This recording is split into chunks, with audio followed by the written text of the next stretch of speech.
Para saber cómo abordar el mundo de la microbiota, desde luego hay que ir al origen. Quizá esto es lo que me llevó a mí, volviendo a la pregunta que me hacías antes, por qué me interesó tanto el mundo de la microbiota y por qué me he dedicado de pleno, bueno, entre otras cosas, porque es verdad que el mundo de la medicina es muy amplio, pero ¿por qué me llamó tanto la atención? Porque encontré en el mundo de la microbiota y de nuestro intestino Ujú. eh, la justificación para numerosas patologías crónicas idiopáticas de origen desconocido, como solemos titular los médicos, ante las patologías que no sabemos de dónde vienen. Y esto me abrió los ojos a ver que sí que había una explicación más allá de lo idiopático, más allá de lo casual y más Ujú. allá de lo aleatorio. Entonces, el entender profundamente la estructura de este intestino, como comentaba, me hizo comprender, y eso pues lo corroboran múltiples estudios y múltiples publicaciones y sobre todo la experiencia clínica, cómo nuestra estructura intestinal, cuando esta barrera que hemos explicado de varias capas se desestructura, ¿qué es lo que implica? Entonces, en esta desestructuración que puede estar influenciada tanto por lo que comemos, por nuestro estrés, por los tóxicos ambientales, por Ujú. multitud de sustancias que nos inflaman y que también están en nuestra alimentación, por fármacos, antibióticos, medicamentos que tomamos de forma habitual, aunque creamos que no estamos tomando medicamentos, como los anticonceptivos, como por ejemplo los antiinflamatorios o los analgésicos. Todos esos fármacos y todas estas situaciones generan un desequilibrio de nuestra microbiota, de todos esos microorganismos. Y Ujú. aquí lo que empieza a pasar es lo que suele pasar pues en un jardín, como yo les explico a mis pacientes, en un jardín en el que empiezan a venir un montón de cuervos, ¿no? Todos esos agentes que picotean nuestro jardín, nuestro intestino, generan pues una desestructuración de ese césped tan bonito que teníamos y empiezan a secarse las áreas que empezamos a ver zonas secas, zonas amarillas, lo mismo pasa en nuestro intestino, se nos queda seco esa mucosidad, esos microorganismos que son tan beneficiosos empiezan a desaparecer porque no tienen terreno donde implantarse. ¿Y qué es lo que pasa finalmente? Pues lo que pasa en un jardín, que en esas Claro. áreas ya no Ujú. solamente es que el césped se quede seco, sino que además el propio terreno, la propia tierra, se queda seca, agrietada. Eso es lo que nosotros llamamos permeabilidad intestinal y que de forma metafórica yo utilizo este símil porque es mucho más fácil de entender. Y si quieres poner esa imagen, que me parece que era la imagen 7, queda muy Sí. visual entender qué es lo que pasa cuando aparece esa permeabilidad intestinal y que es al final en lo que tenemos que ir a enfocarnos cuando tenemos que buscar herramientas terapéuticas para trabajar con todo esto. En esta imagen que creo que estáis viendo, Sí. se puede ver la fila unicelular de nuestras células endoteliales del intestino y cómo a través de todos estos mecanismos agresores empiezan a generar una desestructuración, un desbalance y una afectación, una inflamación en esta unión intercelular de las tight junction, y eso es lo que genera un despegamiento de esas células, esa agrietación que se genera en un terreno y Ujú. que produce un despegamiento de esas uniones celulares. En ese despegamiento lo que se generan son canales a través de los cuales todas estas sustancias que tenemos en nuestro intestino y que no solo son las adecuadas y necesarias para nuestra salud, sino que hay multitud de tóxicos y multitud de sustancias que no están ni siquiera bien digeridas porque no tenemos una microbiota adecuada, empiezan a pasar por esos canales de forma no, no controlada. Y al pasar de forma no controlada, lo que está generando es una hiperreactivación de nuestro sistema inmunológico. Estas son las teorías que ponen de manifiesto que esta podría ser una de las causas de la aparición de multitud de enfermedades autoinmunes. ¿Por qué? Porque a largo plazo nuestro sistema inmunitario empieza a generar reacciones un poco erráticas y puede incluso llegar a generar autoanticuerpos. Y ese sería el comienzo de multitud de enfermedades autoinmunes. También es cierto que a través de esos canales o esa permeabilidad intestinal aumentada pasan multitud de tóxicos que luego tienen afinidad por otro tipo de glándulas, como por ejemplo por tiroides o por articulaciones, y eso también genera que nuestro propio sistema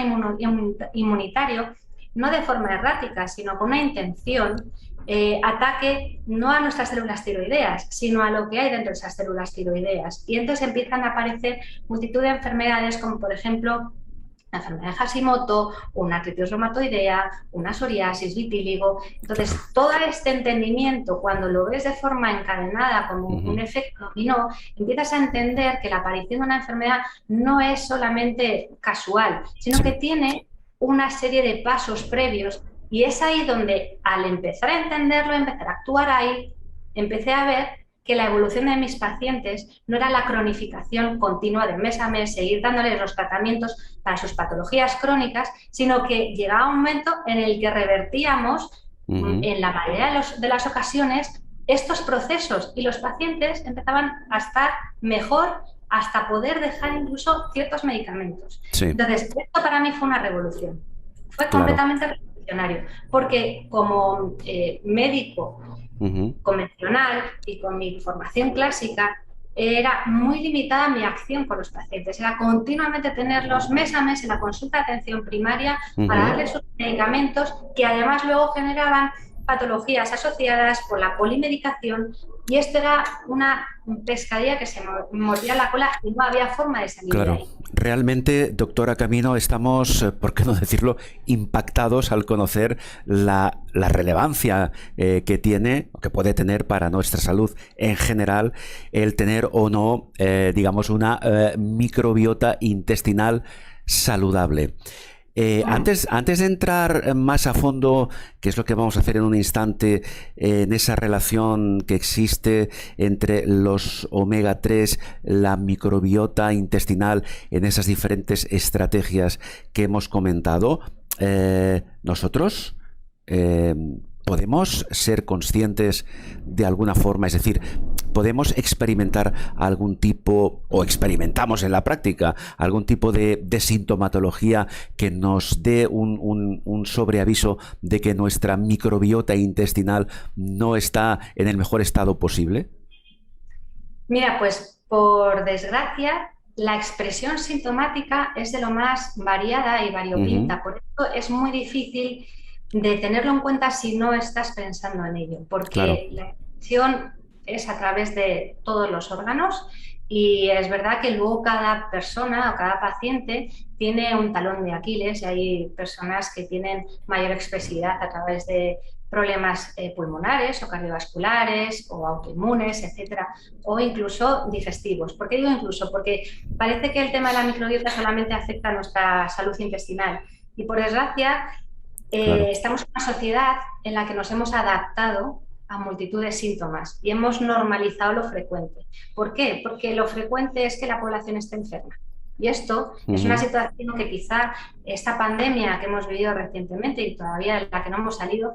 es quizá para mí lo que más ha desenmascarado, y es la cantidad de pacientes y de personas. La población está muy enferma, pero no lo saben. Yo tengo multitud de pacientes que me acuden por un solo motivo de consulta. Yo les hago unos cuestionarios y unas anamnesis muy largas en las que intento entender el puzzle completo, y empiezan a aflorar y a salir multitud de síntomas, y la mayoría de mis pacientes empiezan a decir, bueno, en realidad yo tampoco estoy tan sano como me creía, ¿no? ¿Por qué? Porque hay una normalización, normalizamos hasta el estreñimiento, normalizamos estar cansados, y eso no es normal, es frecuente, pero no es normal, y esos son síntomas de enfermedad, son síntomas de esa inflamación silente, sostenida, que poco a poco va deteriorando nuestro equilibrio, porque al fin y al cabo nuestro organismo es súper sabio, intenta siempre equilibrar, y cuando descansamos, le damos contacto con la naturaleza, nos ejercitamos, comemos bien, tendemos todos a recuperarnos, pero el problema es que no le dejamos ese espacio ni esa situación, y el cuerpo va cogiendo con pinzas todos esos síntomas que están ahí como medio escondidos, que no dan tampoco tanta lata como para avisar, ¿no?, al paciente de que algo está pasando, y de repente llega un momento en el que hay un interruptor. Y pues una situación estresante, un ingreso, y ahí es donde de repente aparecen multitud de enfermedades. Pues entonces lo que sería interesante saber, doctora Camino, lo que sería interesante saber es en este momento esas pruebas clínicas que ya existen para tener una valoración aproximada de cuál es el estado de salud de nuestra microbiota, ¿A qué nivel están? ¿A qué nivel de detección, digámoslo así, de diagnóstico del estado de salud de nuestra microbiota intestinal? ¿Qué nos permiten esas pruebas clínicas que ya existen? Bueno, esas pruebas son análisis de las heces y nos permite hacer una evaluación por distintas funcionalidades de nuestra microbiota de cómo están distintas cepas y nos analiza pues, la microbiota o las cepas que son más inmunorreguladoras, las que son más nutritivas, putrefactivas, y eso nos deja ver un poco respecto a una normalidad cómo está equilibrado o no nuestro mundo interior de microorganismos. Pero lo bueno es que no solamente nos dan un balance de las cepas que en realidad deberían ser beneficiosas y que están desequilibradas tanto por arriba como por abajo, sino que también nos permite analizar este tipo de estudios si hay permeabilidad, si hay inflamación intestinal, también nos permite analizar si hay sobrecrecimientos, porque en esta situación de desbalance, cuando nuestras bacterias o nuestros soldados defensores y protectores están escasos, pues por todas estas situaciones que hemos comentado previamente, lo que suele aparecer es como en la vida misma. Cuando faltan los policías, pues vienen los ocupas. ¿Y quiénes son los ocupas? Pues son principalmente microorganismos que ya tenemos en nuestro intestino, pero que aprovechan esas situaciones para sobrecrecer. En ese sobrecrecimiento mutan muchas veces de forma, o se hacen mucho más potentes, se hacen patógenos y empiezan a provocar multitud de metabolitos tóxicos, como pueden hacer las cándidas o como pueden hacer los parásitos. Y si encima ya hay una situación de permeabilidad intestinal, todas las sustancias entran dentro de nuestro torrente sanguíneo y ahí empieza pues todo el mundo de los dolores de cabeza, malestar, cansancio. Es una de las cosas más importantes a entender, que el cansancio es un signo de que hay una inflamación y que hay un estado de desequilibrio en nuestro organismo, porque si no, no deberíamos estar cansados. No va a tener sueño, una sociedad en la que no paramos de hacer cosas. El cansancio este que dicen tanto los pacientes, no es normal y eso puede estar indicando que ahí está pasando toda esta situación. Entiendo. Doctora Camino, ¿en qué momento se establece o se conoce la influencia de los omega 3 en la modificación de la composición de nuestra microbiota?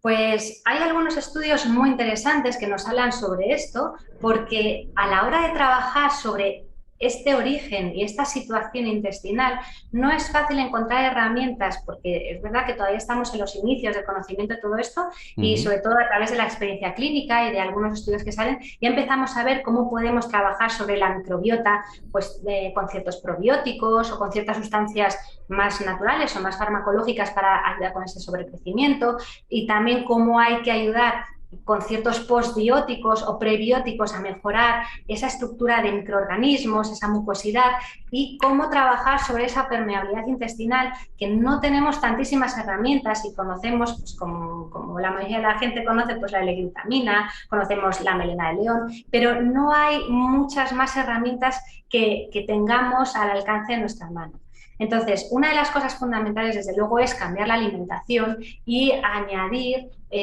ciertas grasas y ciertos ácidos grasos esenciales que son fundamentales para una buena salud y para disminuir la inflamación general, pero también para intervenir en toda esta cadena de desestructuración intestinal. Y es aquí donde surgen algunos estudios, como los que te he dejado algunas imágenes porque me han parecido fantásticos y además son bastante recientes. Si quieres puedes poner, me parece que es la imagen número 8, donde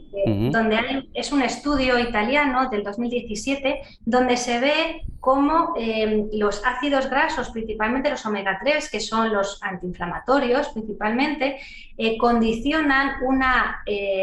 estructura mucho más saludable de nuestra microbiota, porque favorece el crecimiento de bifidobacterias y de butirato y de ciertos ácidos grasos de cadena corta que son fundamentales para la inmunorregulación y para la inflamación, para disminuir toda esa inflamación que tenemos, con lo cual tener estudios que nos avalen que incluso los omega 3 nos pueden ayudar a modificar esta estructura intestinal y que incluso tienen efecto a nivel de la permeabilidad intestinal, disminuyendo la endotoxemia y la inflamación sistémica final, pues son fundamentales, porque no son tantos las herramientas que tenemos. Hay otro estudio que tenemos en la imagen 9 que